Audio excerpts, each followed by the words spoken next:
శంభో సురేంద్రనుత.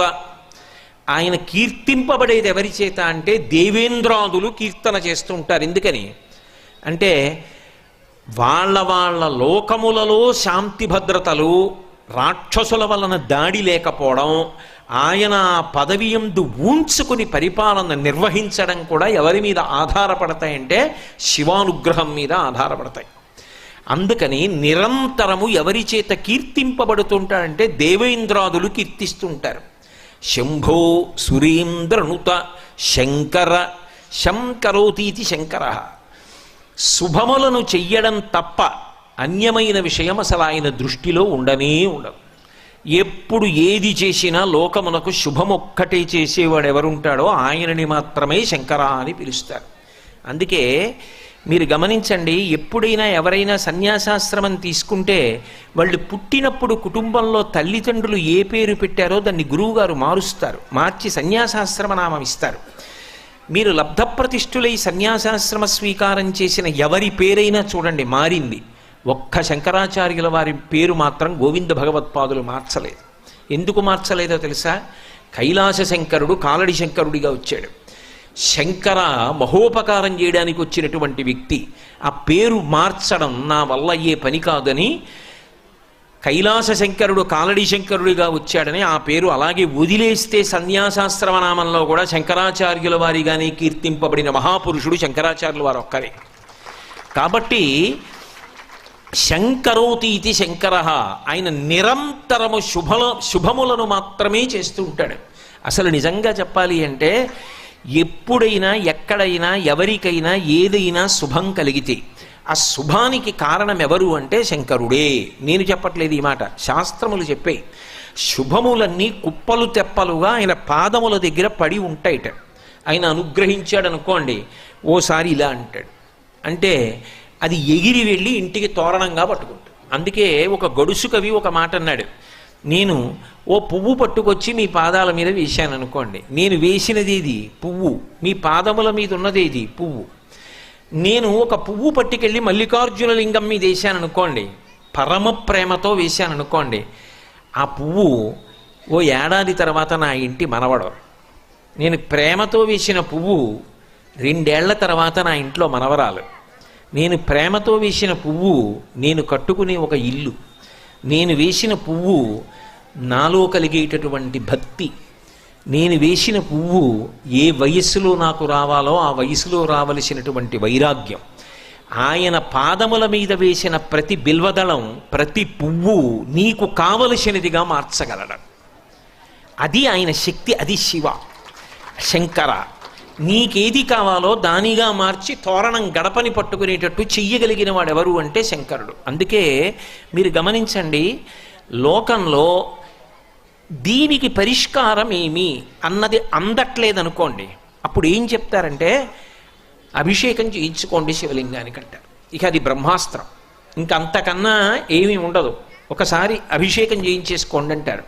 శివాభిషేకం అనేటటువంటిది అంత గొప్పది. శివలింగం చల్లబడడం అంటే బ్రహ్మాండము చల్లబడడమే. ఈ దేశంలో ఆశీర్వచనం ఏమిటంటే మీ మనసు చల్లగా ఉండాలి, మీరు చల్లగా ఉండాలి, మీ ఇల్లు చల్లగా ఉండాలి, లోకం చల్లగా ఉండాలి. అంతా చల్లగా ఉండడం శివలింగం చల్లబడడం మీద ఆధారపడి ఉంటుంది. శ్రీశైల క్షేత్రం యొక్క గొప్పతనం ఏమిటంటే అసలు వృద్ధ మల్లికార్జున లింగాన్ని మీరు ఇలా ముట్టుకోండి, మంచు ముక్క ముట్టుకున్నట్టు ఉంటాడు మహానుభావుడు. అంత చల్లగా ఉంటాడు. ఆయన అంత చల్లగా ఉన్నాడు కాబట్టే ఈ రాష్ట్రం దేశం ఇంత చల్లగా ఉన్నాయి, ఏ ఇబ్బందులు లేకుండా. కాబట్టి శంకర.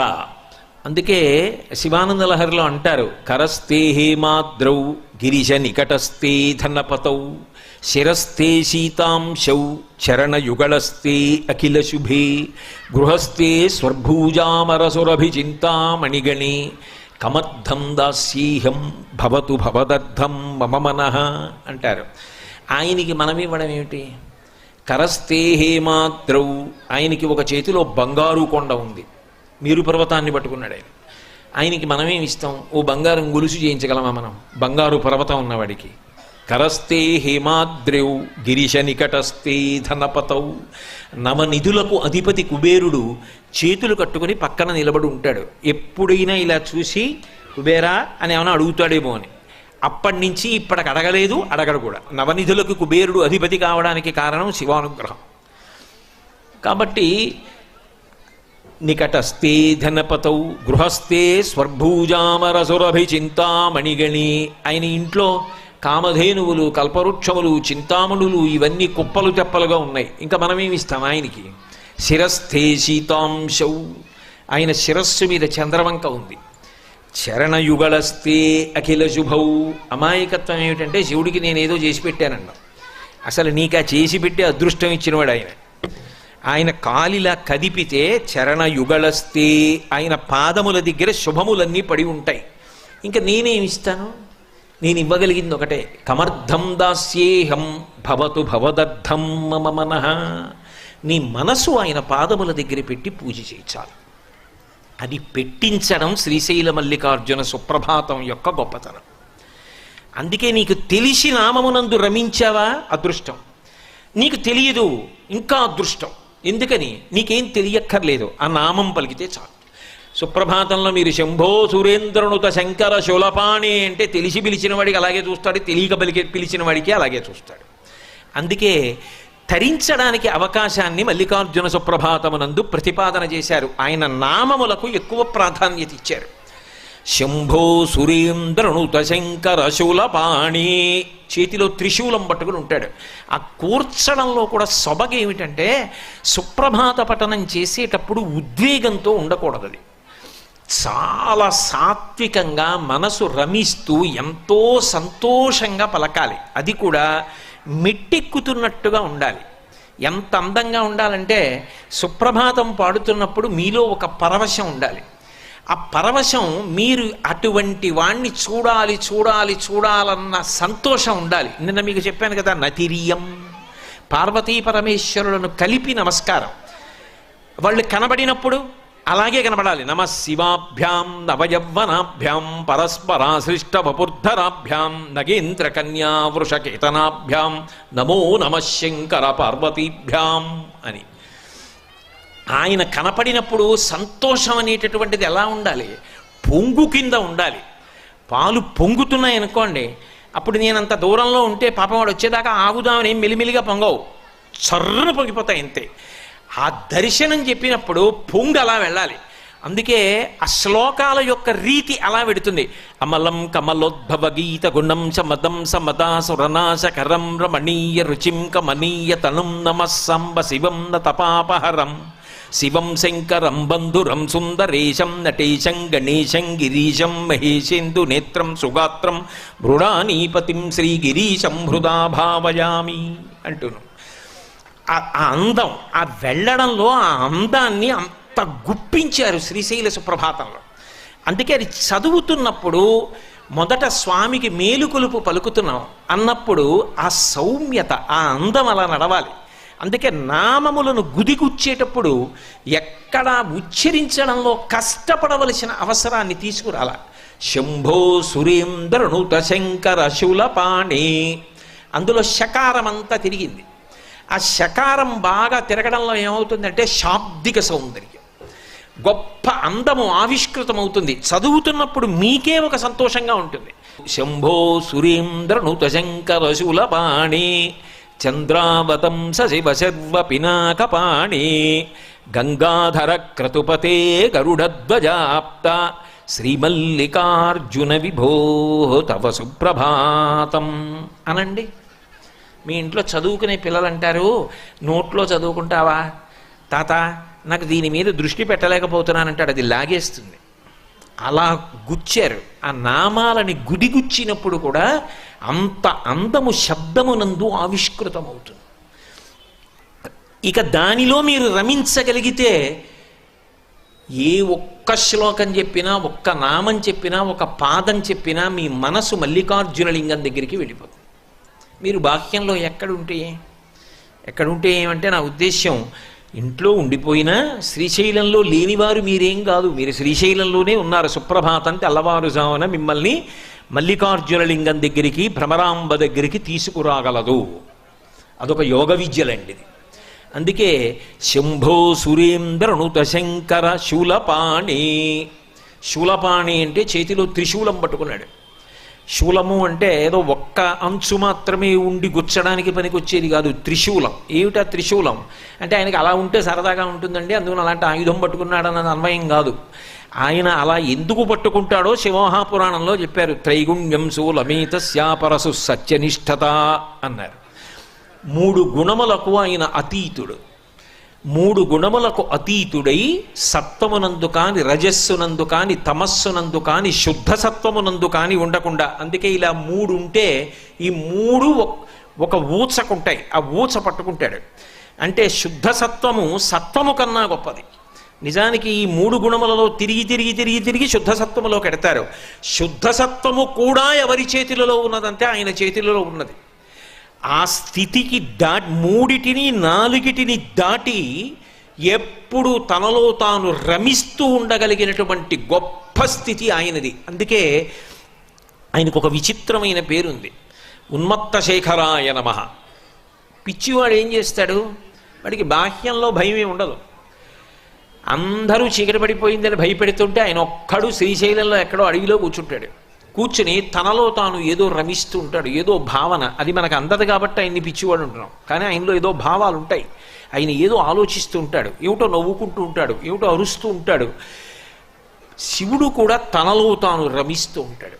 శివభక్తి పండినటువంటి వాళ్ళు ఆ స్థితికే వెళ్ళిపోతారు. అందుకే మహానుభావులు చంద్రశేఖర భారతీ మహాస్వామి శృంగగిరి పీఠాధిపత్యం వహించారు. వారు చంద్రమౌళీశ్వరారాధన చేస్తూ ఓం నిధనపతయే నమః అంటే ఇలా బిలవదళం వేసేవారు. ఓం నిధనపతాంతికాయ నమః ఇంకో దళం వేసేవారు. అంతే, చెయ్యి అలా ఉండిపోయి అలాగే ఉండిపోయేవారు. ఓ ఈయన సమాధి స్థితిలో వెళ్ళిపోయారు, ఇక పూజ చెయ్యరని చెప్పి శిష్యులు వచ్చి సంకల కింద చేతులేసి ఎత్తి తీసుకెళ్ళిపోయి గురునివాసంలో కూర్చోబెట్టేవారు. అంతే, 10 రోజులో 11 రోజులు ఆ సమాధి స్థితిలో అలాగే ఉండేవారు. ఆ భావ సమాధి అంత గొప్ప. శ్రీశైల సుప్రభాతానికి ఫలశ్రుతి చెప్తూ ఒక మాట అంటారు, ఈ సుప్రభాతాన్ని ఎవడు చదువుతున్నాడో వాడు ఇహమునందు సుఖములను పొందుతాడు, చివరికి పరమేశ్వరుని యందు ఐక్యమైపోతాడు అని చెప్తారు. ఎందుకంటే భావన చెయ్యడము అలవాటైపోతుంది. కాబట్టి త్రైగుణ్యం శూలమేతస్య, త్రిగుణాతీతుడైన వాడెవరో వాడు శంకరుడు సుమా అని చెప్పడానికి శూలం పట్టుకుంటాడు. ఒకటి శంభో సురేంద్ర దుత శంకర శూలపాణి చంద్రావతంస, చంద్రవంక తల మీద ధరించి ఉంటాడు.